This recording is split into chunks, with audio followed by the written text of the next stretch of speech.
Kidlat News Updates. Mga balita ngayon, 6 na grade 12 students pinagbabaril sa Batangas. Suspect nagalit umano dahil sa doorbell.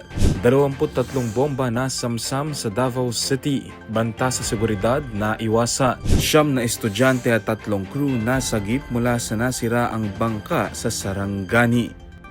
Ako po si Cesar Soriano para ihatid ang mga nangunang balita sa buong kapuluan.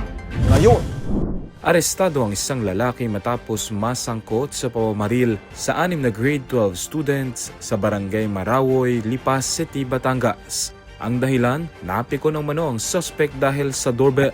Batay sa paunang investigasyon, sakay ng Toyota Vios ang mga estudyante, edad 17 hanggang 19 para ihatid ang isa nilang kasama madaling araw ng Lunes, Enero 26. Habang naghihintay, isa sa mga estudyante ang pumindot ng doorbell sa bahay ng suspect, dahilan para magalit umano ito at mauwi sa pamamaril.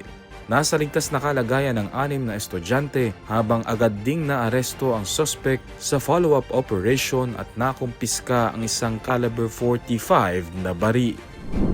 Nasamsam ng mga eksperto ng Armed Forces of the Philippines o AFP ang 23 lumang bomba sa Barangay Buhangin, Davao City noong January 24, 2026. Matapos ang agarang operasyon ng Explosive Ordnance Disposal o EOD units sa koordinasyon ng AFP K9, Task Force Davao at NBI Region 11. Ayon sa mga otoridad, ang mga explosive ordnance ay nasa deteriorating na kondisyon at posibleng magdulot ng malubhang pinsala sa residente at ari-aria. Agad na isinara ang lugar at gumawa ng ligtas na retrieval upang maiwasan ang anumang sakuna. Sinabi ng militar na ang operasyon ay bunga ng masusing technical inspection at mahigpit na pagsunod sa safety protocol. Binigyang diin ng AFP na patuloy ang kanilang koordinasyon sa mga ahensya ng gobyerno upang matiyak ang seguridad ng komunidad at maiwasan ang mga banta sa kaligtasan ng publiko.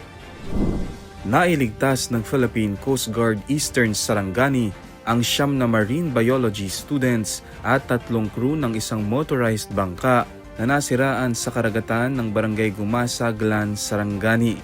Ang bangkang MBCA Gwin ay nakaranas ng sira sa makina at pinsala sa katig dahil sa malalakas na alon habang nagsasagawa ng fieldwork sa Sarangani Bay.